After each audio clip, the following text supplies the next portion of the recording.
చెప్పేసుకుందాం కదా.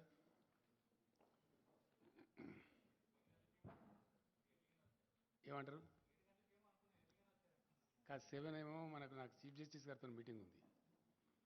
15th మన Telangana judicial officers meeting ఉంది. సుప్రీంకోర్టు సీజే గారును వాళ్ళంతా వస్తున్నారు. దానికి సంబంధించి మన సీజే గారితో నాకు 7th మీటింగ్ ఉంది.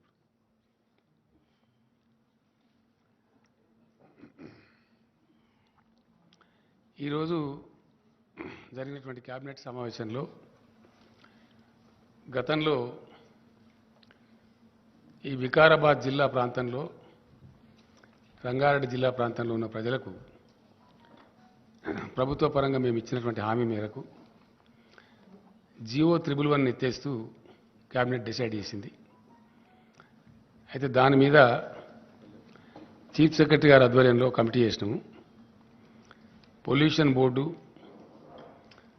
ఈ పర్యావరణానికి సంబంధించి అటవీ శాఖ, ఇతరులందరినీ కలిపి ఎట్టి పరిస్థితులలో మూసీ నది, ఈసా నది మరియు ఆ 2 జలాశయాలు కలుషితం కాకుండా ఏ పద్ధతిలో దానికి పెట్టానో గ్రీన్ జోన్స్ కూడా డిక్లేర్ చేస్తూ, మాస్టర్ ప్లాన్ కూడా ఇంప్లిమెంట్ చేస్తూ ఆ జీవో ఇంప్లిమెంట్ చేయాలని చెప్పి ఆదేశం ఇచ్చినాం. బహుశా కొద్ది రోజులలో చీఫ్ సెక్రటరీ గారు వాళ్ళందరూ సమావేశమై దానికి సంబంధించినటువంటి ఉత్తర్వులు జారీ అవుతాయి. ఇది అక్కడ ప్రాంత ప్రజలకు ఒక మంచి శుభవార్త. తర్వాత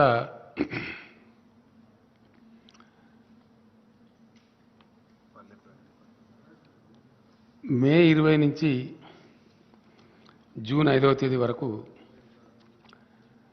పట్టణ ప్రగతి మరియు పల్లె ప్రగతి డ్రైవ్ మళ్ళా ఒకసారి చేపట్టి చాలా ఉధృతంగా వర్షాకాలానికి ముందు చేయాల్సిన అవసరం ఉంటుంది కాబట్టి పల్లె ప్రగతి, పట్టణ ప్రగతి కూడా 20th May to June 5th అనేది అది కూడా ఈరోజు క్యాబినెట్ డిసైడ్ చేసింది. ఆ ప్రకారం దాన్ని ముందుకు పోవడం జరుగుతుంది. అట్లానే ఒక 6 ప్రైవేట్ యూనివర్సిటీలు, హైదరాబాద్కు చాలా డిమాండ్ వస్తున్నది. దానికి సంబంధించి ఈరోజు ఇన్ ప్రిన్సిపల్ క్యాబినెట్ అప్రూవ్ చేసి వారికి, అంటే ఒక అగ్రికల్చర్ యూనివర్సిటీ ఉంది, దాంట్లో పేర్లు ఐడియా ఉందా? నిక్మార్ ఉంది, ఇంకా చాలా ఉన్నాయి. అమిటీ ఉంది, CII confederation of Indian industry అని చెప్పి వాళ్ళు, అది ఉంది, చాలా టాప్ ఇది ఉంది. గురునానక్ ఒకటి ఉంది, ఇంకోటి ఎంఎన్ఆర్ అని ఒకటి ఉంది. ఇవే కదా వచ్చినాయి కదా కరెక్ట్ పేర్లు? ఏమంటారు? Kaveri Kaveri agriculture university. 5 ఏమో ఇవి. సంబంధిత మంత్రులే ఉత్తర్వులు జారీ చేయాలని చెప్పి కూడా క్యాబినెట్, అంటే వాళ్ళకు ఉండే గైడ్ లైన్స్, విధి విధానాలు, వాళ్ళ అప్లికేషన్ ఫార్మాట్స్ అని కరెక్ట్గా చూసి ఏ పద్ధతిలో ఇవ్వనో ఆ పద్ధతిలో వాళ్ళకి ఇవ్వమని చెప్పి కాన్ఫెడరేషన్ ఆఫ్ ఇండియన్ ఇండస్ట్రీ అట్లనే పెడతారు వాళ్ళు. దాని సాధి అట్లాంటి కోర్సెస్, అంటే వాళ్ళు జిఎంఆర్తో ఏదో టైప్లో ఉన్నారు, అక్కడ ఏరో సిటీలో అక్కడనే పెడతారు అన్నట్టు. కావేరి అంటే 2-3 సీడ్ కంపెనీలు అంటున్నాయి. అవి గంగా కావేరి అని ఒకటి ఉంది, కావేరి అని ఒకటి ఉంది, వాళ్ళందరూ కలిసి అది పెట్టుకుంటారు. తర్వాత ఫార్మా యూనివర్సిటీ ఇమీడియట్గా ఫోర్స్లోకి తీసుకొని రావాలని, అది ప్రపంచంలోనే మొట్టమొదటిది కాబట్టి దానికి మొన్న ఇటీవల ఇండస్ట్రీస్ మినిస్టర్ తిరిగినప్పుడు కూడా అమెరికన్ కంపెనీస్ చాలా కూడా ముందుకు వచ్చినాయి దానిలో పార్ట్నర్షిప్ చేయడానికి, ఆ టెక్నికల్ నోహా అదంతా కూడా తీసుకోవడానికి చెప్పినాం.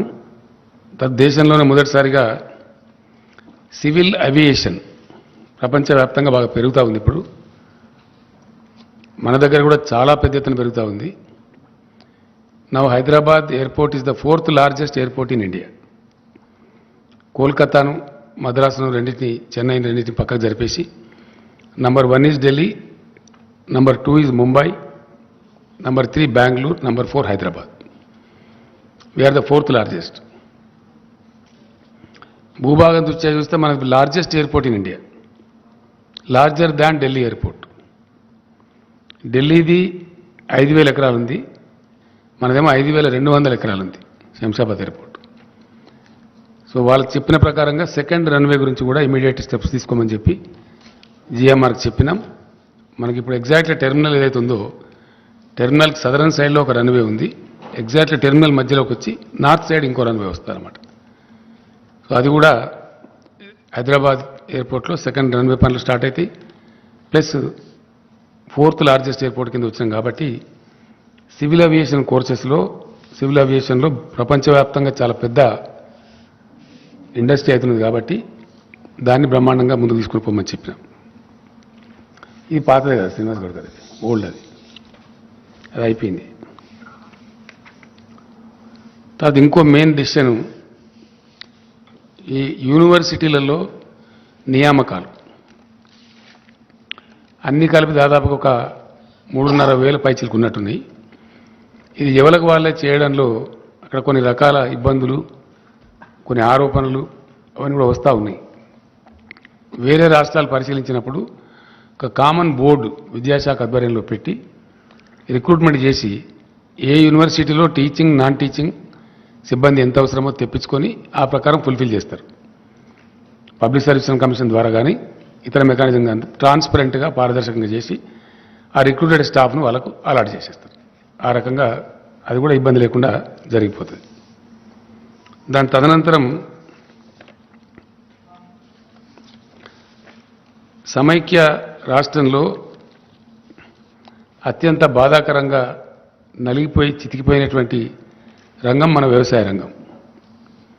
పూర్తి స్థాయిలో మైనర్ ఇరిగేషన్ వ్యవస్థ అంతా ధ్వంసం చేయబడి ప్రాజెక్టులు దశాబ్దాల తరబడి పెండింగ్ పెట్టి తెలంగాణ కోసం చేపట్టబడిన అనేక ప్రాజెక్టులు అబాండన్ చేసి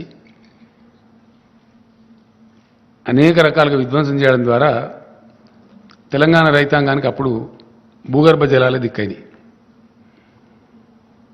కరువులు, కాటకాలు, అనేక ఇతరత్ర దీనివల్ల తెలంగాణ గ్రామీణ ముఖ చిత్రం మొత్తం చెల్లాచెదురైపోయి రైతుల ఆత్మహత్యలు కూడా చాలా భయంకరంగా జరిగినాయి. ఆకలి చావులు కూడా చాలా జరిగినాయి. సరే, అనేక దశాబ్దాల పోరాటం తర్వాత సాధించుకోబడ్డ తెలంగాణ రాష్ట్రంలో తెలంగాణ గ్రామీణ ఆర్థిక పరిపుష్టి కోసం చాలా పకడ్బందీ ప్రణాళికతోని టీఆర్ఎస్ ప్రభుత్వం అనేక కార్యక్రమాలు తీసుకున్నది. అందులో భాగంగా వ్యవసాయంలో అద్భుతమైన ఫలితాలు సాధించే దిశగా అనేక ఉద్దీపనలు ఆ రంగానికి ప్రభుత్వం సమకూర్చడం జరిగింది. ఆ ఉద్దీపనలలో భాగంగా గతంలో ఏంటంటే 2 సమస్యలు బాగా పట్టి పీడించేటి రైతాంగాన్ని. ఒకటి నీళ్ల సమస్య, ప్రాజెక్టులు కాకపోవడం, కాలువల ద్వారా నీళ్లు రాకపోవడం, కరువు కాటకాలు సంభవించడం ఒక భాగం.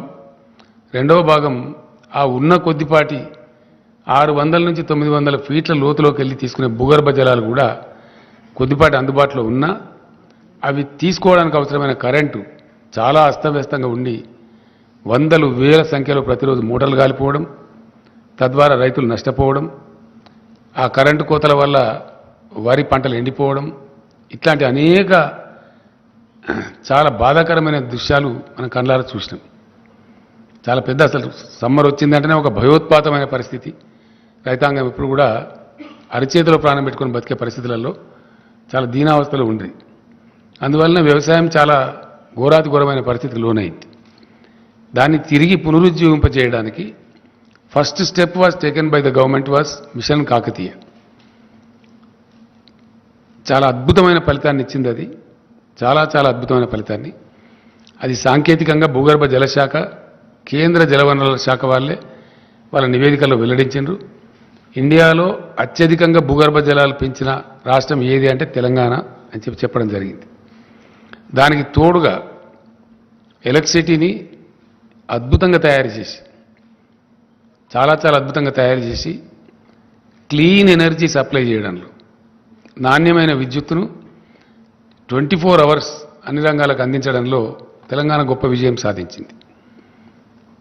ఇంకా ఇప్పుడు మనకు రాబోయే రోజులలో యాదాద్రి 4000 మెగావాట్స్, ఎన్టీపీసీ కన్స్ట్రక్ట్ చేసినటువంటి 1600 మెగావాట్లు ఇయర్ 23లో మనకు అందుబాటులో రాబోతా ఉంది. అండ్ ఇంకొక 5600 మెగావాట్స్ ఆఫ్ థర్మల్ పవర్ మనకు నెక్స్ట్ ఇయర్లో ఇయర్ 23లో 23 ఎండింగ్ అంటున్నారు వాళ్ళు, కొద్దిగా స్పీడ్ చేయమన్నాం. కాబట్టి ఇంకో 5600 మెగావాట్లు కూడా మనకు యాడ్ కాబోతుంది. ఆ రకంగా విద్యుత్ పంపిణీ విధానంలో ఉండేటువంటి ఆ యొక్క అసమతుల విధానాన్ని సమతులం చేసి, అంటే డిస్ప్రపోర్షనేట్ సిస్టమ్ అంతా కూడా ప్రపోర్షనేట్ చేసి చాలా చక్కగా నాణ్యమైన విద్యుత్తు కోతలు లేకుండా లో వోల్టేజ్ లేకుండా అందించడం వల్ల కూడా గణనీయంగా వ్యవసాయ ఉత్పత్తులు పెరిగిపోయినాయి. చాలా పెద్ద ఎత్తున రైతు ఆ షీట్ ఏది అది విలేకరులకు ఏంది కదా,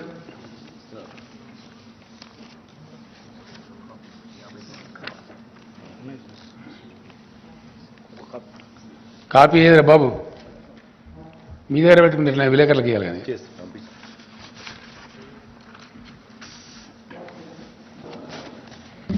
మన కోసం కాదు కదా, వాళ్ళ కన్సంప్షన్ కోసం ప్రింట్ చేసి మీరు. సో అట్లా జరిగింది. జరగడం ద్వారా ఏమైంది, చాలా అద్భుతమైనటువంటి వ్యవసాయ విస్తరణ జరిగింది. అద్భుతంగా రైతులు పంటలు పండిస్తున్నారు. గొప్ప పంటలకు ఆలవాలంగా తెలంగాణ తయారైంది. దానిలో ఉన్న పథకాలు నేను చరిత్ర చరవణం చేయను, కానీ పాసింగ్ రిమార్క్ చెప్పాలా. ఒకటి, ఆన్ గోయింగ్ పెండింగ్ ప్రాజెక్టులను సత్వరం పూర్తి చేయటం. 2, మిషన్ కాకతీయ వార్పుడ్ బేసిస్లో ప్రపంచమే అబ్బురపడే విధంగా ఈవెన్ యుఎన్ఓ కూడా ప్రశంసలు వచ్చినాయి. ఆ రకంగా మిషన్ కాకతీయ కంప్లీట్ కావటం. 3, రీఇంజనీరింగ్ చేసి భారీ ప్రాజెక్టులకు శ్రీకారం చుట్టి అద్భుతంగా world's largest multi stage lift irrigation scheme Kaleshwaram record టైంలో కంప్లీట్ చేయటం. దాని ఫలితాలు కూడా అందుతూ ఉన్నాయి. వీటికి తోడుగా గత 3-4 సంవత్సరాలుగా భగవంతుని దయ వల్ల ప్రకృతి కరుణించి అద్భుతమైన వర్షపాతం కూడా దీనికి జోడైంది. దానికి తోడుగా కరెంటు అద్భుతంగా అన్ని సీజన్లలో ఏ మాత్రం వోల్టేజ్ ప్రాబ్లం లేకుండా సరఫరా కావడం కూడా చాలా ఇంపార్టెంట్ ఇన్పుట్ అయింది. వీటికి తోడు ప్రభుత్వం ఇచ్చిన ఉద్దీపనలు ఏవైతున్నాయో ఇండియాలో కాదు ప్రపంచంలో కూడా ఇక్కడ ఇవ్వరు. ఎకరానికి సంవత్సరానికి 10,000 రూపాయలు. No government gives in India and nowhere in the world 10,000 rupees per acre per annum రైతులకు ఇచ్చే ఒకే ఒక్క ప్లేస్ ఎంటైర్ భూగోళం మీద తెలంగాణ రాష్ట్రం. ఇండియాలో కాదు, భూగోళం మీద డైరెక్ట్ బెనిఫిట్. ఏ మాత్రం దానిలో మధ్యలో దళారు లేకుండా పైరవీలు లేకుండా ఇవ్వటం. రైతులకు 24 గంటలు ఉచిత విద్యుత్ ఇవ్వడం. రైతులకు ఉచితంగానే నీటి సరఫరా చేయడం. గతంలో ఉన్న నీటి తీరువ బకాయిలు సుమారు 500 కోట్లు రద్దు చేయడం కాకుండా కొత్తగా ₹1 కూడా తీసుకోకుండా ప్రాజెక్టుల ద్వారా, ఇది కూడా ఎక్కడ ఇయ్యరండి ఇండియాలో, నోవేర్. మన చుట్టూ ఉండే 4 రాష్ట్రాలు కూడా ఏ రాష్ట్రంలో ఇవ్వరు, భారతదేశంలో ఇవ్వరు. ప్రధానమంత్రి గారి రాష్ట్రం గుజరాత్లో కూడా ఇవ్వరు. Nowhere in India. Only Telangana which supplies water, surface water కూడా వితౌట్ వాటర్ సెస్ ఇవ్వటం. తర్వాత రైతులు చనిపోతే వయసుతో నిమిత్తం లేకుండా, చనిపోయిన కారణంతో నిమిత్తం లేకుండా వాళ్ళకు అద్భుతంగా ప్రభుత్వమే మొత్తం ప్రీమియంస్ చెల్లించి 8 రోజులు దాటకుండా వాళ్ళకు రైతు బీమా సౌకర్యం కల్పించడం. ఇట్లాంటి వాటి వల్ల చాలా అద్భుతంగా రైతులు పంటలు పండించారు. కరోనాకు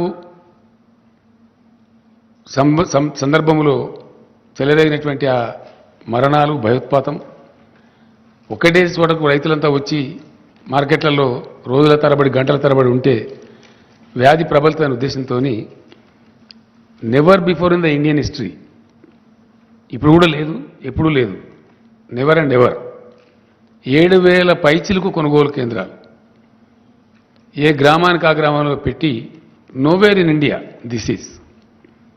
తెలంగాణ సైజుతో కంపేర్ చేస్తే చాలా ఎక్కువ.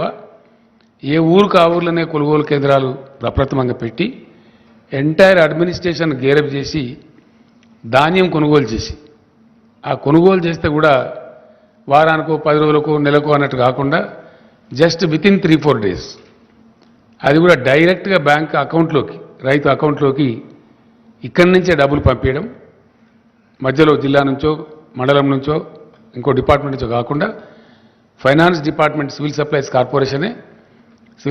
కార్పొరేషన్ ద్వారా రూట్ చేసి డైరెక్ట్గా రాష్ట్ర ప్రభుత్వం వారి ఖాతాల్లో వేయడం చాలా చాలా చాలా సానుకూలమైనటువంటి ఒక పవనం వీచింది. దాంతో పంటలు పండడం కోసం ఇచ్చే డబ్బులు కానీ కరెంటు కానీ నీళ్లు కానీ ఇతర ప్రోత్సాహాలు కానీ కల్తీ లేని విత్తనాలు అందించే ప్రయత్నాలు కానీ కల్తీ మీద first state in India to bring PD act కానీ వీటన్నిటి వల్ల అద్భుతంగా వచ్చింది.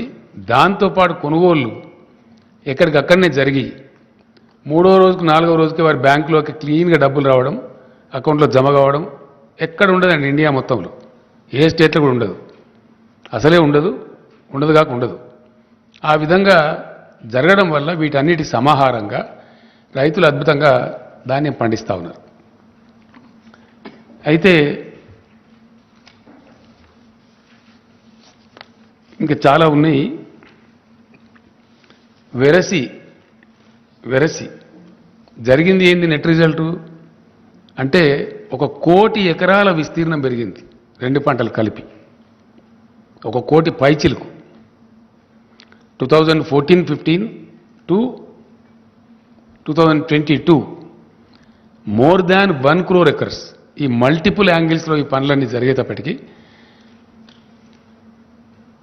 ఆలోచించిన పద్ధతిలో ఆశించిన పద్ధతిలో అవన్నీ కరెక్ట్గా సింక్రనైజ్ కావటం మూలాన 1 కోటి ఎకరాలలో విస్తీర్ణం పెరిగి పంటలు చాలా బ్రహ్మాండంగా పండుతున్నాయి. అయితే పూర్తి స్థాయిలో రైతు వ్యతిరేకంగా పనిచేస్తున్నటువంటి ప్రభుత్వం కేంద్రంలో ఉండటం భారత రైతాంగం యొక్క దురదృష్టం పూర్తి స్థాయిలో. ఎందుకంటే 13 నెలల పాటు లక్షలాది మంది రైతులు దేశ రాజధానిలో ధర్నా కూర్చున్న పరిస్థితి మనం చూసినాం. చివరికి ఆ చట్టాలు రద్దు చేసుకొని భారత ప్రధానమంత్రే క్షమాపణ వేడుకున్నటువంటి పరిస్థితి కూడా మనం చూసినాం. అంటే ఎంత దిక్కుమాలిన ఎంత దరిద్రం కొట్టు ప్రభుత్వం కేంద్రంలో ఉన్నదనే దానికి ఇది ఒక సంకేతం. అది యథాతథంగా మీ అందరూ ప్రత్యక్ష సాక్షులు దానికి. దానిలో ఏం డంబాచారం కానీ మిర్చి మసాలా వేసి నూరిన మాట కానీ ఏం లేదు. అది ఫ్యాక్ట్ హిస్టరీ. ఏది 13 నెలల పాటు నిరంతరంగా రైతులు ఉద్యమించటం దేశ రాజధానిలో వాళ్ళని అనేక రకాలుగా తూలనాడి వాళ్ళని ఖాళిస్తాన్ ఉగ్రవాదులని ఇంకోటని ఆందోళన జీవులని అవమానపరిచి ఇన్సల్ట్ చేసి ఫైనల్గా ప్రధానమంత్రి క్షమాపణ చెప్పి ఆ చట్టాలు వాపసు తీసుకున్న పరిస్థితులు మనం చూసినాం. అట్లానే ఈరోజు వ్యవసాయ రంగాన్ని మొత్తం కార్పొరేట్లకు అప్పగించాలని ఒక బలమైన కుట్ర కేంద్రం చేస్తూ ఉంది. అంటే రైతులు వాళ్ళ భూములన్నీ కార్పొరేట్ కంపెనీలకు అప్పగించాలి, దానిలోనే జీతకాలుగా పనిచేయాలి. ఇది అల్టిమేట్ కుట్ర. దాన్ని దృష్టిలో పెట్టుకొని వ్యవసాయ రంగాన్ని కుదేలు చేయాలని చెప్పి అనేక దుర్మార్గాలు చేస్తూ ఉన్నారు. మేము డిమాండ్ చేసినాం, గ్రామీణ ఉపాధి హామీ పథకాన్ని వ్యవసాయానికి అనుసంధానం చేయండి అంటే చెయ్యరు. ఆ కూలీలంతా వస్తారు, చౌకగా వస్తారు, రైతులకు లాభసాటిగా ఉంటుంది, ఏ ఊరికి ఆ ఊరిలో పని దొరుకుతుంది, ప్రతి ఊరిలో వ్యవసాయం ఉంటుంది కాబట్టి అంటే అది చెయ్యరు. 2 ఆ మేనిఫెస్టోలో పెడతారు కానీ అమలు చేయరు. వాళ్ళ ఎన్నికల హామీలో పెట్టినరు కానీ అమలు చేయరు. 2 ఎరువుల మీద ధరలు పెంచిండ్రు. అలొకేషన్ మొన్న జరిగిన బడ్జెట్లో లాస్ట్ టైం కూడా బడ్జెట్ సందర్భంగా నేను చెప్పిన ఎరువుల మీద విపరీతంగా ధరలు పెంచిండ్రు. 2 భూగర్భ జలాల మీద ఆధారపడి వ్యవసాయం చేసే రైతులకు వాళ్ళ బావుల కాడ మీటర్లు పెట్టాలి అని దిక్కుమాలిన పనికిమాలిన విద్యుత్ సంస్కరణలు తెచ్చిండ్రు. దానికి ఇన్సెంటివ్స్ పెట్టి 0.5% FRBM లోన్ కూడా దానికి అనుసంధానం చేసి రాష్ట్రాలను నష్టానికి గురి చేస్తూ ఉన్నారు. అంటే వ్యవసాయ రంగాన్ని బలహీనపరచాలి, కుదేలు చేయాలి, డిస్కరేజ్ చేయాలి అనేటువంటి అంతర్గత కుట్రలో ఇవన్నీ బాగా. అట్లానే మార్కెట్లన్నీ లేకుండా చేస్తాం అని చట్టాలు తెచ్చిండ్రు. సరే ఇప్పుడు తోక ముడిచిండ్రు. ఆ తర్వాత ఆ రోజు రైతులకు హామీ ఇచ్చిండ్రు, మేము MSP కోసం అది చేస్తాం, మరొకటి చేస్తాం, ఇంకొకటి చేస్తాం అని చెప్పి ఈ రోజు వరకు అతి గతి లేదు. నిన్న మొన్న పార్లమెంట్ సెషన్ జరిగితే వాళ్ళకి అవసరమైన చట్టాలు పాస్ చేసుకున్నారు తప్ప ఆ రోజు రైతులకు ఇచ్చిన హామీ నిలబెట్టుకోలేదు. ఇలా దేశ రైతాంగం అంతా కూడా గమనిస్తూ ఉన్నారు. నిన్న నాతో పాటు ఢిల్లీలో ధర్నాలో పాల్గొన్న ఆ రాకేష్ టికాయత్ కూడా ఒక మహాసంగ్రామాన్ని మొదలుపెట్టబోతున్నాం మళ్ళీ భారతదేశంలో అని చెప్పి కూడా చెప్పడం జరిగింది. అది డెఫినెట్గా జరుగుతుంది కూడా. అదే పద్ధతిలో తెలంగాణ పండించినటువంటి ధాన్యం, వరి ధాన్యం విషయంలో చాలా చిక్కిరి బిక్కిరిగా వితండవాదం చేస్తూ పిచ్చి పిచ్చిగా తలా తోకలేని విధంగా కేంద్ర ప్రభుత్వం వ్యవహారం చేసింది. నేను స్వయంగా వెళ్ళినాను, మాట్లాడినాం. రాష్ట్ర మంత్రివర్గం యొక్క 5-6 సభ్యులు వెళ్ళినారు, వాళ్ళు మాట్లాడినారు, లెటర్స్ ఇచ్చినాం, అవన్నీ కూడా చేసినాం. ధాన్యం కొనమంటే దాన్ని కాలుకు పెడితే మెడకు పెట్టి కాలుకు పెట్టడమే కాకుండా అతను చాలా అవమానపరిచి రైతులను మాట్లాడినాడు, రాష్ట్రాన్ని మాట్లాడినాడు. 2 విషయాలు ఏంటంటే ఎంత చీప్గా, ఎంత తెలివి తక్కువగా ఆ మంత్రికి అసలు మెదడు, జ్ఞానం, బుద్ధి ఏమైనా ఉందా లేదా కూడా అర్థం కాదు. అతను నూకలు తినడం అలవాటు చేయండి మీ రాష్ట్రానికి. మంచి ఫైన్ రైస్ పండించి అద్భుతమైన పంటను దేశానికి అన్నం పెట్టే రైతాంగానికి వాళ్ళు వడ్లు పండించి మంచి బియ్యమే దేశానికి అన్నట్టు వాళ్ళు నూకలు తినన్నట్టు. ఎంత గర్వం అండి, ఎంత అహంకారం. దేశానికి అద్భుతమైన పంట పండించి అన్నం అందించేటువంటి తెలంగాణ ప్రజలను మీరు నూకలు తినడం అలవాటు చేయండి అని చెప్పడం. ఇంకోటి, నేను పోయినప్పుడు ఆయన అన్నాడు, క్యా చమత్కార్ కర్ దియా భాయ్ తెలంగాణ, క్యా చమత్కార్ హో గయా అని ఒకటి. రెండవది ఇంకోటి, అతి తెలివి తక్కువగా, అంటే వాళ్ళకి తెలివి తక్కువ ఉండి ఇతరులకు కూడా తెలివి తక్కువ ఉన్నది అనుకుంటారు అన్నట్టు. అది చరిత్ర ఇడ. Yes, definitely. ప్రాబ్లమ్ ఈజ్ వాళ్ళకున్న వీక్నెస్, వాళ్ళకున్న తెలివి తక్కువతనం, వాళ్ళ సోమరిపోతనము, వాళ్ళ పరిపాలన సామర్థ్యం లేని అవివేకము అందరికీ కూడా ఉన్నాయని అనుకుంటారు అన్నట్టు. వాళ్ళకి ఆ స్థాయి లేదు. ఇప్పుడు తెలంగాణకు ఉన్న స్థాయి కేంద్రానికి లేదు. లేక పర్ఫార్మ్ చేయలేక, చేతగాక, పరిపాలన చేతగాక వాళ్ళు సాధించలేని గమ్యాలు, లక్ష్యాలు తెలంగాణ సాధిస్తే దాన్ని జీర్ణించుకోలేక క్యా చమత్కారోగా. ఇప్పుడు మీకు ఇచ్చిన షీట్లో ఉన్నది చమత్కారం ఏందో, మీకు ఇచ్చిన షీట్లో క్లియర్గా ఉంది. వీళ్ళు ఎంత అంటే 36 లక్షలు తెలంగాణలో వరి సాగు అయితే యాసంగిలో ఒక్క పంటలో, మొత్తం దేశంలో సాగైంది ఎంత? ఏ రాష్ట్రంలో సాగైంది ఎంత? మన దానిలో సగం కూడా ఏ రాష్ట్రంలో సాగాలి. అట్లీస్ట్ మన దానిలో 50% కూడా ఏ రాష్ట్రంలో సాధ్యం కాలే. That is what is the Chamatkar of Telangana. ఇది అర్థం కాక, తెలివి లేక చెప్పచ్చు కదా, మాకు శాత కాదు, మేము దద్దమ్మలం, ఏదో గెలిచిన మతం పేరు మీద, మన పేరు మీద గెలిచే అధికారం చేస్తున్నాం, కానీ మాకు శాత కాదని చెప్పచ్చు కదా. అది చెప్పకుండా వాళ్ళ యొక్క అసమర్థతను ఇతరుల మీద నెట్టివేసే విధంగా క్యా చమత్కార్ హోగయా అని ఒకటి మాట్లాడతారు. ఏ రాష్ట్రానికి లేని ప్రశ్న తెలంగాణకు ఎందుకు వస్తున్న సమస్య? ఎందుకు రాదు? ఎందుకే వస్తుంది. ఏ రాష్ట్రమైనంత పంట మేము వేసినాం, తీసుకోమంటే నీకు శాతగాక ప్రతిసారి మెలికబెట్టి, తెలివి తక్కువ మెలికలు పెట్టి, ఫుడ్ సెక్యూరిటీ యాక్ట్ కింద ఉన్న బాధ్యతను విస్మరించి, yes, government of Telangana is avoiding. మేము ఎగుమతి చేయలేమని గత 3-4 సంవత్సరాలు అనేక వేల టన్నుల బాయిల్ రైస్ ఎగుమతి చేసి, ఎగుమతి చేయలేదని అబద్ధాలు చెప్పి అనేక రకాలుగా చేసిండ్రు. ఇలా ఏంది తేడా? దాని ఉన్నదేంది? బ్రహ్మ పదార్థం. దాని పేద బ్రహ్మ పదార్థం ఏమనుందా? ఏమున్నది దానిలో? నూకల శాతం ఎక్కువ అవుతుంది. యాసంగి వడ్లల్లో నూకల శాతం ఎక్కువ అవుతుంది. టెంపరేచర్స్ పెరుగుతాయి కాబట్టి, టెంపరేచర్ టైంలో పంట వస్తుంది కాబట్టి పెరుగుతుంది. పంటలు వచ్చేది మనకి ఏప్రిల్, మేలో. సాధారణంగా 35 degrees దాటిపోతుంది. 35 టచ్ అయినప్పుడు ఏంటంటే బ్రోకెన్ రైస్ ఎక్కువ వస్తుంది. ఆ పర్సెంటేజ్ తేడా ఇప్పుడు ఇదంతా కథ. ఏమైనా బ్రహ్మ పదార్థం ఏమి లేదు. అదేందో కథ అని అనుకొని తెలివి తక్కువతనంతో ఏందది కథ అంటే ఏంటంటే 67 కిలోల బియ్యం వస్తుందండి మామూలు టైంలో పడితే. దానిలో సగం ఇప్పుడు వస్తుంది. 100 కిలోల వడ్లు పట్టినట్టయితే అదే వర్షాకాలంలో వడ్లకేమో 67 కిలోల బియ్యం వస్తుంది. యాసంగి ధాన్యానికి ఏమొస్తుంది? 34-35 కిలోలు వస్తుంది. ఆ రాణి శాతం ఏదైతే ఉందో అది తేడా వస్తుంది. ఆ డబ్బు కేంద్రం భరించాలా వాస్తవానికి? ఎందుకు భరించాలా? దేనికోసం భరించాలా? అంటే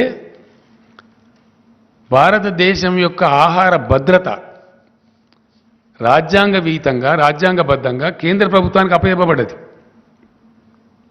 కాబట్టి ఆ ఆహార భద్రత కాపాడేటప్పుడు ఆహార నిల్వలు పెట్టాలి దేశంలో. చాలా సింపుల్ విషయం ఇది, దీనిలో ఏదో పెద్ద బ్రహ్మపదార్థం లేదు. ఆ బాధ్యత ఉంది కాబట్టే దానిలో నుంచి ఉద్భవించిందే ఫుడ్ కార్పొరేషన్ ఆఫ్ ఇండియా. ఆ ఫుడ్ కార్పొరేషన్ ఆఫ్ ఇండియా దగ్గర లక్షల కోట్ల టన్నులు స్టోర్ చేసి ఉంచేటువంటి సామర్థ్యం ఉంటుంది, శక్తి ఉంటుంది. ఇతర ఏ రాష్ట్రానికి కూడా ఆ స్టోర్ చేసే శక్తి సామర్థ్యాలు ఉండవు. టెంపరీ ట్రాన్సిట్ స్టోరేజ్ సామర్థ్యం ఉంటుంది తప్ప శాశ్వతంగా ఉండదు. కాబట్టి ఫుడ్ కార్పొరేషన్ ఆఫ్ ఇండియా ఈ పంటలు తీసుకొని దాన్ని మళ్ళీ వితరణ చేసే సందర్భంలో కొద్దిపాటి లాస్ వస్తే వస్తుందో 5,000 కోట్లు 10,000 కోట్లు వస్తుంది, దాన్ని భరించాలి. కొన్ని సందర్భాల్లో ప్రపంచంలో కరువు వచ్చినప్పుడు ఎక్స్పోర్ట్ చేస్తే లాభం కూడా వస్తుంది. కొన్నిసార్లు లాభం వస్తుంది, కొన్నిసార్లు నష్టం వస్తుంది. అది మేము భరించలేము అని చెప్పలేక భరించరు. ఎందుకంటే దానిలో సీక్రెట్ ఉంది. సీక్రెట్ ఏంది? తెలివి తక్కువ ప్రభుత్వం కేంద్రంలో ఉన్నది. ఇప్పుడు ఎంత తెలివి తక్కువ, ఎంత దుర్మార్గమైన, ఎంత హీనమైన నీచమైన ప్రచారాలు చేస్తారండి. ట్యాక్సేషన్లో 2 భాగాలు ఉంటాయి, కేంద్ర పన్నులు, రాష్ట్ర పన్నులు. డెఫినెట్గా కేంద్రం ఈ పన్నులు వసూలు చేయాలా, రాష్ట్రాలకు ఈ పన్నులు వసూలు చేసుకోవాలని ఉంటుంది. దానిలో ఇప్పుడు పెట్రోల్ డీజిల్ మీద రాష్ట్రానికి కూడా కొంత ఉంటుంది, వ్యాట్ వేసుకునే అవకాశం ఉంటుంది. మేము వచ్చిన కాడ నుంచి గవర్నమెంట్ మేము పెంచలేదు, నా దించలేదు. ఆ వ్యాట్ ఉన్నంతనే ఉన్నది. 2015లో ఒకసారి అది జీరోలలో ఏదో ఉంటే దాన్ని రౌండ్ ఫిగర్ చేసినాం. జస్ట్ జీరోలలో ఉండేది, అంటే 60 పైసలు 30 పైసలు ఉంటే దాన్ని ₹1 చేసినాం. రౌండ్ ఫిగర్ చేస్తే కలెక్షన్ ఈజీ ఉంటుంది, ఇచ్చే వాళ్ళకైనా తీసుకునే వాళ్ళకైనా. అంతకుమించి తెలంగాణ వచ్చిన కానీ తెలంగాణ చరిత్రలో పెట్రోల్ మీద డీజిల్ మీద మేము పైసా పెంచలేదు. యాజ్ ఇట్ ఈజ్ ఉన్నాయి రేట్లు, స్టేట్ ట్యాక్స్. కానీ సెంటరు రోజుకు ₹1, రోజుకు బారాన, రోజుకు ₹1, ₹2 పెంచి దానికి ఏం ప్రచారం చేస్తారండి? స్టేట్ ట్యాక్స్ తగ్గించానట. మరి నువ్వెందుకు పెంచాలా? నువ్వు దేనికోసం పెంచుతున్నావు నాకు అర్థం కాదు. స్టేట్ ట్యాక్స్ తగ్గించాలని నువ్వు చెప్తున్నావు, నువ్వు పెంచాలా మేము తగ్గించానా? అంటే నీ జేబు నిండాలి, మా జేబు ఖాళీ కావాలి. దీని ఎన్నుకున్న ఫిలాసఫీ ఏంటండి? భారతీయ జనతా పార్టీ ఆర్ఎస్ఎస్ వాళ్ళ యొక్క ఫిలాసఫీ ఏంటంటే బలమైన కేంద్రం, బలహీనమైన రాష్ట్రాలు. వీళ్ళు ఆర్థికంగా దివాలా తీయాలి. రాష్ట్రాలు చిప్పబట్టుకొని నిలబడాలి లైన్లా, వాళ్ళ చెప్పు చేతలలో ఉండాలి.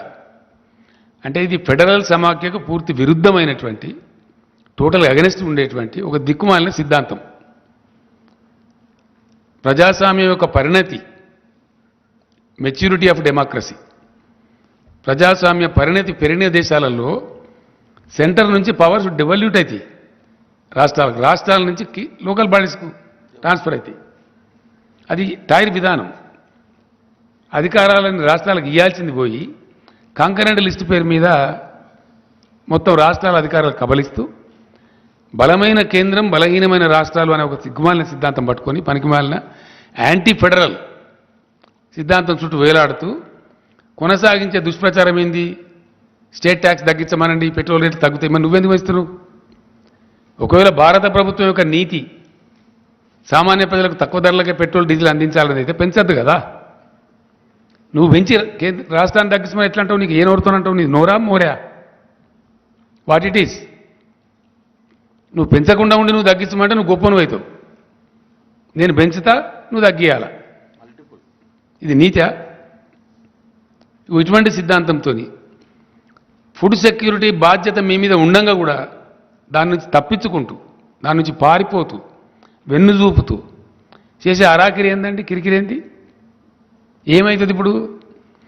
ఏదైతే 30% నూకలు వస్తాయో, 32%, 67 అయితే సగం వస్తాయి కదా, దాని మీద వచ్చే నష్టం భరించాలి. ఆ గ్యాప్, దానికి ఇంత గగ్గోలు పెట్టి గందరగోళం ఎత్తి కేంద్ర మంత్రులు ఎల్లయ్య మల్లయ్య వాడేవాడో చెప్ప వీడోడో రాను, ఇదా? ఇది ఒక గింత పెద్ద దేశాన్ని పరిపాలించే ప్రభుత్వం యొక్క నీతా? భారత రైతుల ఏడలు అవలంబించాల్సిన పద్ధతి ఇది. దీనికోసం మోరిల్లాగా నోర్లు పెట్టుకొని పచ్చి అబద్ధాలు మాట్లాడుతున్న మనకి తెలిసి ఆత్మవంచన చేసుకొని ఇన్ని అరుపులు పెడబొబ్బలు ఇన్ని కథల ఎస్ యాజ్ ఎ స్టేట్ నీ బాధ్యత అని గుర్తు చేయడం మా కర్తవ్యం. It is the duty of the government of India to maintain the buffer stocks in the interest of the food security of the country which you are forgetting, which you are escaping, which you are running away.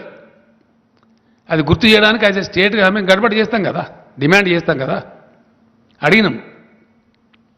Final నిన్న ఢిల్లీలో పోయి కూడా expose చేసినాం.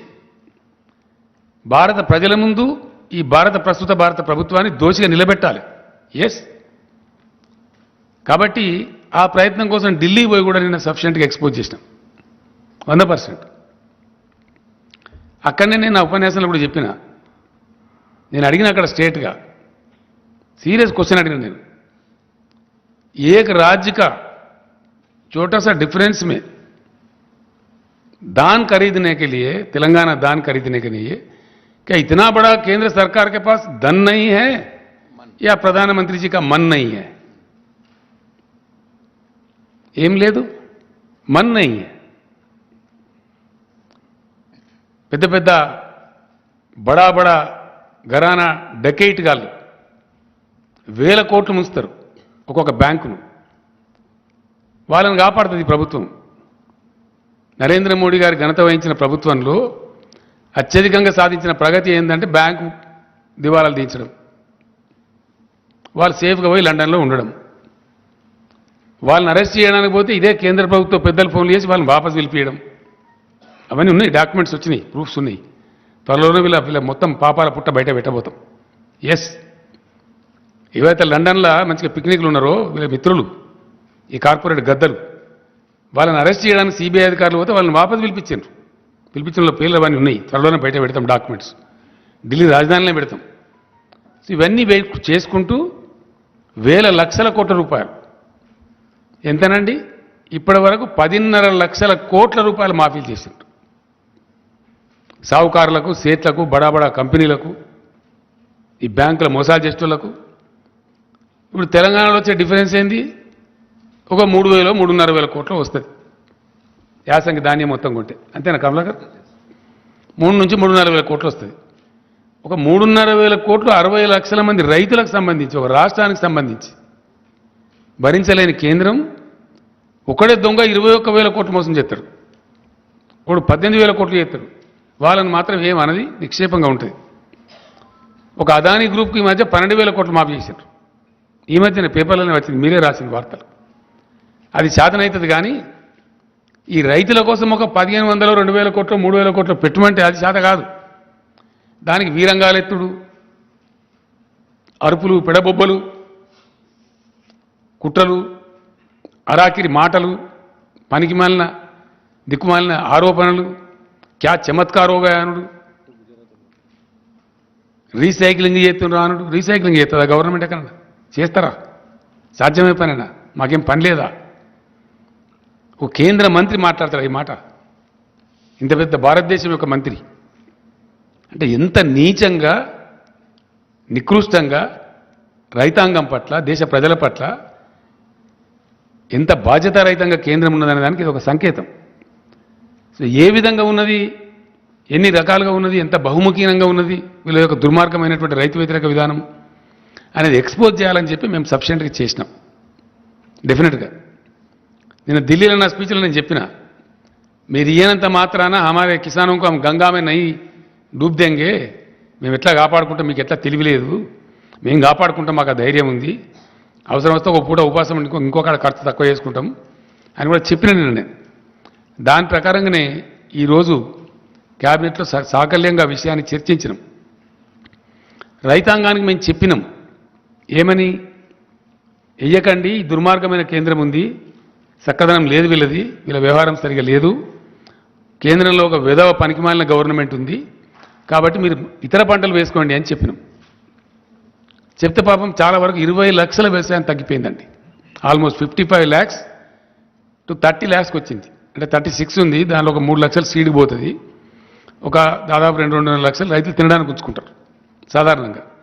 అంటే సరాసరి ఒక 20 లక్షల ఎకరాలలో వరి పంట తగ్గేయగలిగినాం మేము ఎఫర్ట్ చేసి. ఆ టైంలో ఇక్కడ ఉండబడే బీజేపీ మేము కొంటాము, మీరు ఎంత నెయ్యండి, కేంద్రమే ఉంటుంది అని వీరంగాలు ఎత్తి ఓ దుర్మార్గమైన దుష్ప్రచారం చేశారు. కొంతమంది పాపం ప్రత్యామ్నాయం లేక 100 రూపాయల నుండి వాళ్ళు వేసుకున్నారు. వెరసి మొత్తం మీద పంట వేసుకున్నారు. వేసినారు కాబట్టి ఇప్పుడు ఈ కేంద్రము ఈ చిన్నపాటి డిఫరెన్స్ మేము భరించము, మా వల్ల కాదని చేతులు ఎత్తేసారు. మేము చివరి దాకా ప్రయత్నం చేసినాం. ఇప్పుడు పంటలు వచ్చేస్తున్నాయి, ఆల్మోస్ట్ ఫుల్ స్పీడ్లో కోతలు స్టార్ట్ అయిపోయినాయి ముమ్మరంగా. కాబట్టి తెలంగాణ రైతాంగాన్ని ఫ్రీ సబ్సిడీ కోసం మేము ఇచ్చే ఖర్చు 12,000 కోట్లండి ఎలక్ట్రిసిటీ బోర్డుకు. రైతు బంధు కోసం రాష్ట్ర ప్రభుత్వం చేసే ఖర్చు 15,000 కోట్లు. రైతు బీమా కోసం మేము పెట్టే ఖర్చు 1,600 కోట్లు. నీటి తీర్వాలు గిటి తీర్వాలు తీసుకోకుండా ఫ్రీ వాటర్ సప్లై చేస్తాం, తద్వారా కొంత నష్టం వస్తుంది. ఇన్ని రకాలుగా రైతాంగాని కోసం ఖర్చు చేసి తెలంగాణ గ్రామసీమలలో ఆనందం రావాలి, రైతు బాగుంటే ఆయన చుట్టూండే పనిముట్లు చేతి వృత్తుల వాళ్ళు కూడా బాగుంటారు, కుల వృత్తుల వాళ్ళు బాగుంటారు, గ్రామంలో ఒక సంతోషకరమైన వాతావరణం వస్తుంది చేసిన ప్రయత్నాన్ని ఈ శిలరమల్లర కేంద్ర ప్రభుత్వం తినాకరిస్తే మేము మా రైతాంగాన్ని చెడగొట్టుకోదలుచుకోలేదు. డెఫినెట్గా ఈ యాసంగి వడ్లను ఒక గింజ కూడా లేకుండా రాష్ట్ర ప్రభుత్వమే కొనుగోలు చేయాలని చెప్పి cabinet has taken a decision. దానికి ఆ వచ్చే వ్యత్యాసం ఎంత, ఆ వ్యత్యాసానికి మేము భరించాల్సింది ఎంత అనే దానికి ఒక 4 ఎక్స్పర్ట్స్ దాంతో చీఫ్ సెక్రటరీ ఆధ్వర్యంలో ఒక కమిటీ వేసినాం. ఆ కమిటీలో చీఫ్ సెక్రటరీ గారు, ఫైనాన్స్ సెక్రటరీ గారు, అగ్రికల్చర్ సెక్రటరీ గారు, ఇరిగేషన్ సెక్రటరీ గారు. ఇరిగేషన్ సెక్రటరీ గారు గతంలో సివిల్ సప్లైస్ కమిషనర్ కూడా పనిచేసిండు, ఆయనకు అనుభవం ఉంది. ఈ 4 కలిపి మేము కమిటీ వేసినాం. తక్కువ నష్టంతో ఈ ధాన్యం కొనాలి, డిస్పోజ్ కావాలి. ధాన్యం కొనుగోళ్లకు బ్రహ్మాండంగా రేపటి నుంచే యుద్ధ ప్రాతిపదికన కలెక్టర్లతో వీడియో కాన్ఫరెన్స్ పెట్టమన్నాం, ఆదేశాలు ఇచ్చినాం. గౌరవ మంత్రులందరినీ కూడా రిక్వెస్ట్ చేసినాం. రేపు ఇమీడియట్ జిల్లా కేంద్రాలకు పోయి టోటల్ అడ్మినిస్ట్రేషన్ గేరప్ చేసి ప్రతి ఊరిలో in each and every village కొనుగోలు కేంద్రాలు స్టార్ట్ చేయమని చెప్పినాం. రాబోయే 2-3 రోజుల్లో మొత్తం ఎస్టాబ్లిష్ చేసి సివిల్ సప్లైస్ మినిస్టర్ గారు దానికి అవసరమైన గోనె సంచులు, మన్ను, మశానం ఏమేమి ఉంటుందో ఆ తతంగం అంతా ఆ డిపార్ట్మెంట్ చూసుకుంటుంది. దానికి ఏవేవైతే అవసరాలు ఉంటాయో సివిల్ సప్లైస్ డిపార్ట్మెంట్ వాళ్ళు కోఆర్డినేట్ చేస్తారు. ఇక్కడ సమర్థవంతమైన ప్రభుత్వం ఉంది కాబట్టి, డెలివరీ చేయగలిగిన ప్రభుత్వం ఉంది కాబట్టి, నిర్ణయం తీసుకుంటే చాలా కఠినంగా పడతరంగా డెలివరీ చేసేటువంటి ఒక పటిష్టమైన ప్రభుత్వం ఉంది కాబట్టి వితిన్ 3-4 డేస్ మొత్తం కొనుగోలు చేస్తాం. నేను రైతాంగాన్ని విజ్ఞప్తి చేస్తా ఉన్నా, ఒక్క గింజ కూడా తక్కువ ధరకు అమ్మకండి.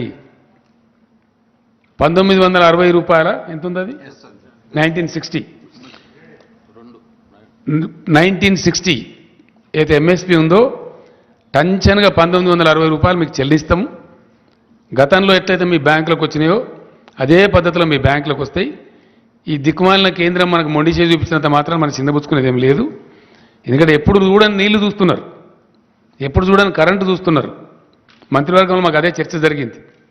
ఎందుకంటే ఎప్పుడు ఇదివరకు లేనటువంటి ఒక ఫీల్ గుడ్, ఒక అద్భుతమైనటువంటి ఉల్లాసభరితమైన వాతావరణం గ్రామసీమలలో ఉంది.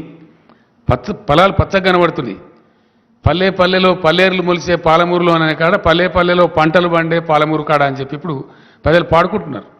ఎస్, అదే కవి చెప్పిండు నాకు.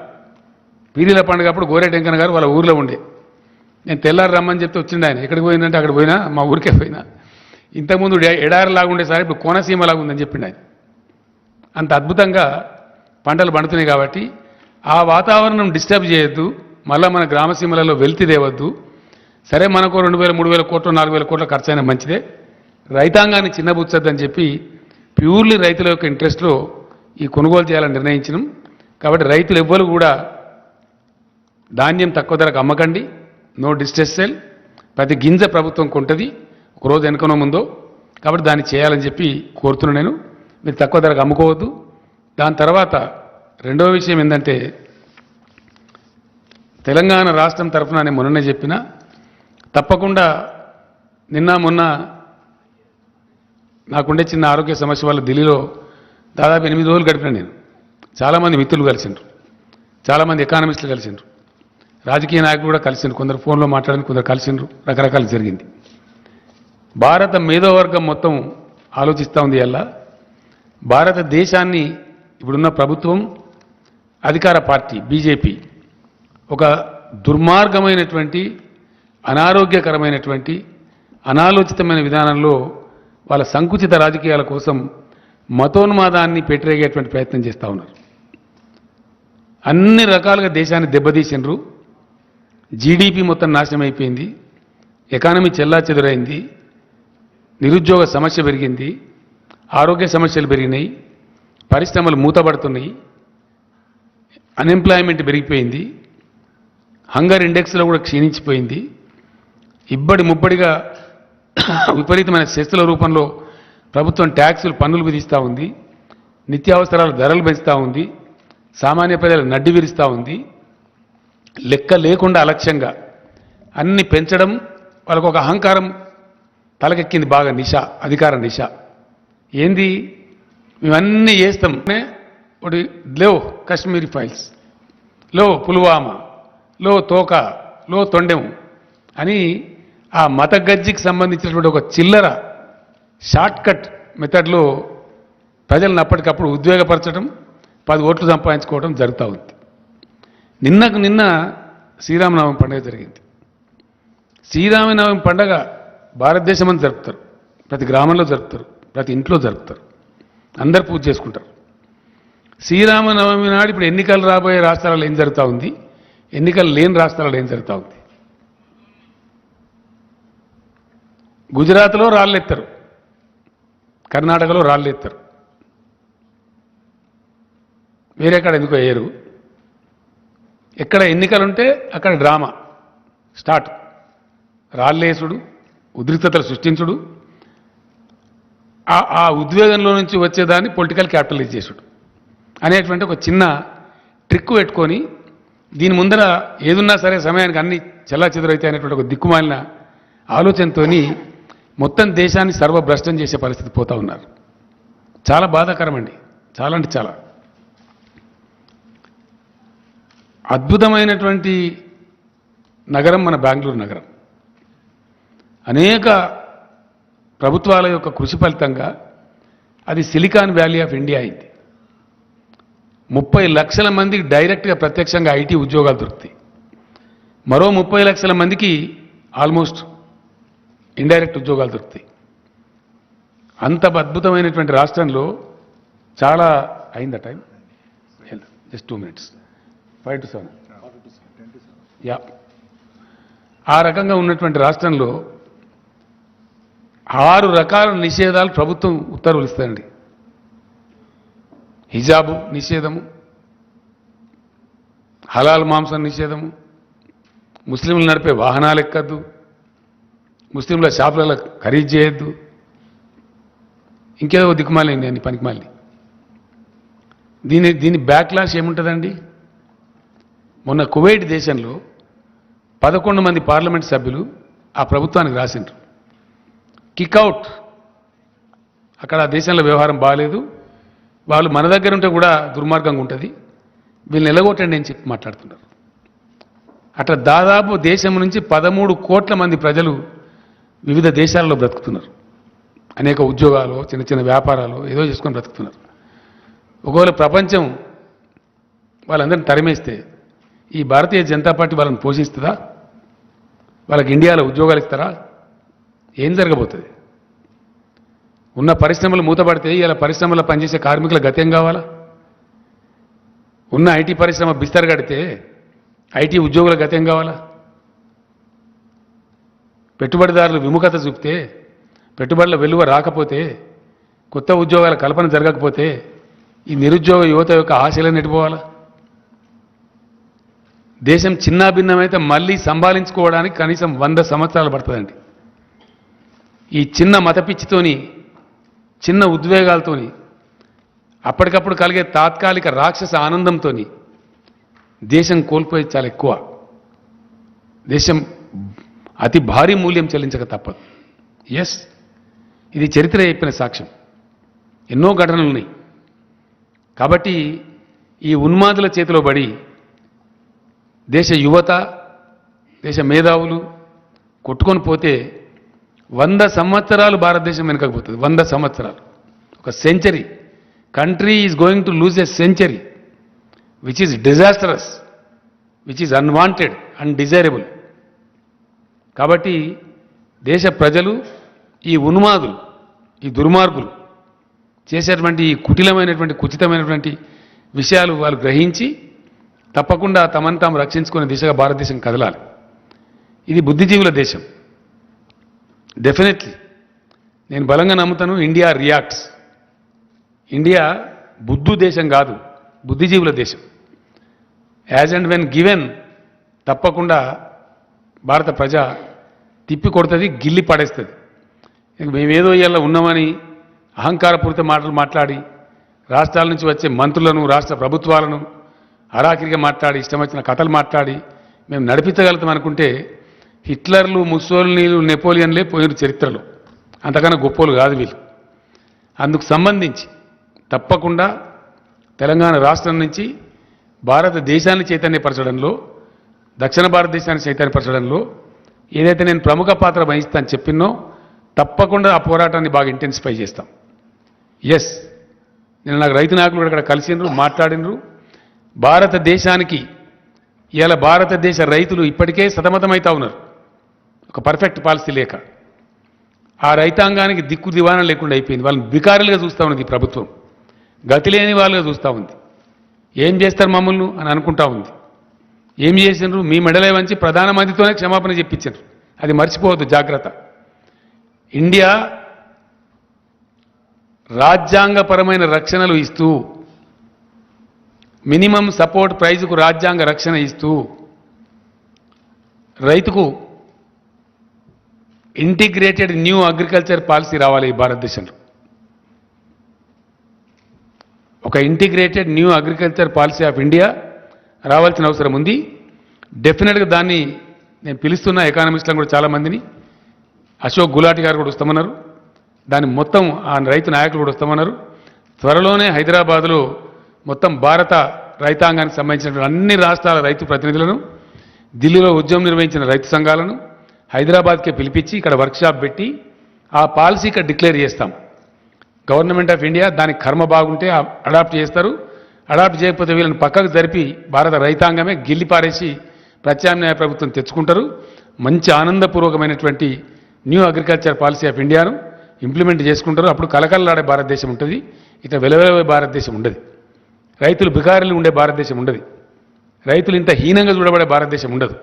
దానికోసం కూడా భగవంతుడు నాకు ఇచ్చిన సర్వశక్తులు ధారబోసి ప్రయత్నం చేస్తాం, ఆ విధంగా ముందుకు పోతాం. Thank you. No more questions today because నాకు సీజే గారితో అపాయింట్మెంట్ ఉంది. Will meet tomorrow or day after. Thank you.